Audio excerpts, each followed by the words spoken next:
start by asking 3 questions. Are you all awake enough? Great. Raise your hand if you think that the media industry as we once knew it is dying. Raise your hand if you think our collective attention spans have reduced a lot in the last decade or so. Yeah, addictions, phone addictions.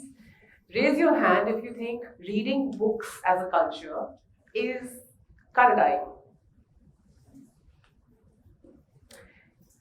Yeah, I thought so. So it's a sight far more common to see a person hunched over their phone scrolling than seeing someone in public reading a book. But if the Indian reader is such an endangered species, why did an engineer choose to join the Indian publishing industry as a book editor? I mean, the answer is kind of here, but we'll get into it. In the US, for a book to become a bestseller, it must sell 1 lakh copies in its first year of publishing to be considered a bestseller. That's what we call the New York Times bestseller, which we've all heard and seen, right? In India, a book sells only 10,000 copies in its first year of publishing for it to become a bestseller. This makes no sense when you think about the fact that the populations of these two countries are 341 million and 1.45 billion. The difference is daunting. And this isn't just about the US. All first world developed nations seem to be reading a lot more than us Indians. We who seem to only enjoy consuming and creating cringe reels, choosing to not engage with our rich heritage and culture, choosing to take the easy and fast route in life than what our parents used to do, the hard route. And again, this sounds about right, it sounds fair. But if you were to scratch the surface just a little, you would find the reality of the young middle class Indian. Focus here on the young. Education for us is a tool. It's a tool for survival. It's supposed to take us from point A to point B, from lower middle class to upper middle class, from a 1 bedroom house to perhaps maybe one day a 3 bedroom flat. Education for us is as much a privilege as it is a set of stairs. And here's the thing about stairs, right? In a rich person's home, they're aesthetic, they're beautiful, they add value. In a normal person's home, stairs are just that. They're functional. They're supposed to get you from point A to point B.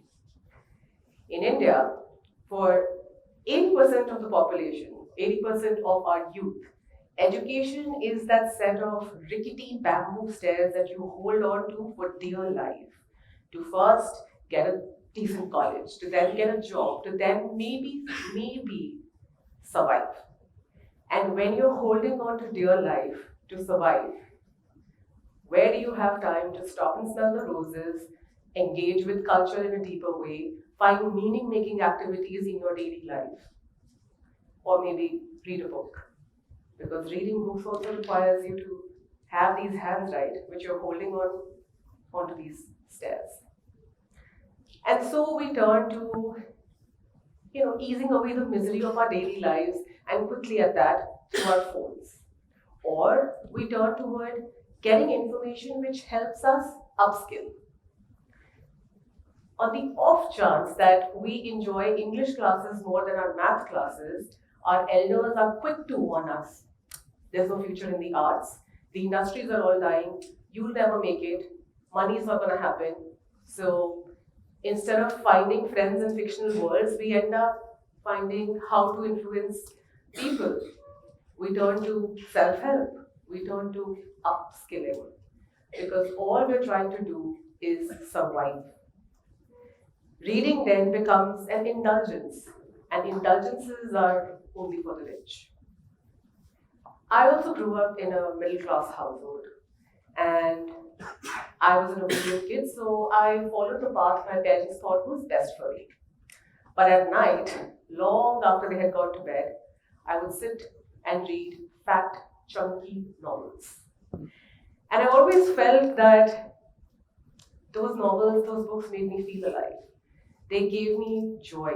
They helped me understand myself. And I always felt guilty about the fact that I was wasting time that I could spend better solving another set of questions from R.D. Sharma or doing another set of questions from thermodynamics. God, those days. And there's a note that Kafka wrote in a letter to his friend that a book is an axe to the frozen lake inside us. For me, and I guess countless other Indians, books are just axes that kill time, waste time. We have to survive, right? We don't have time for this stuff. But in my third year of engineering, I was an obedient kid. So obviously, I followed the path through. In my third year, I started hearing this whisper within me. It's a bit on the nose, this metaphor, but it's true. Third year is the time when your seniors are getting placed.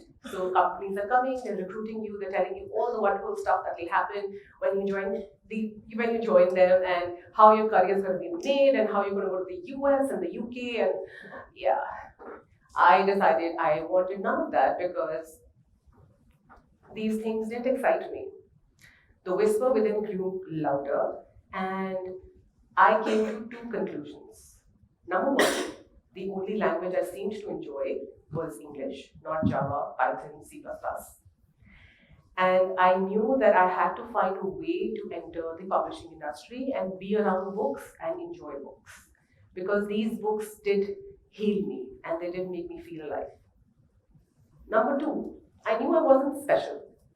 There had to be thousands, if not millions, of other Indians like me who were waiting to earn enough money to be able to afford the time required to read, to sink into a world, to spend 3 to 6 hours in another place, guided by some beautiful writer, and to experience life beyond what was being shown and offered.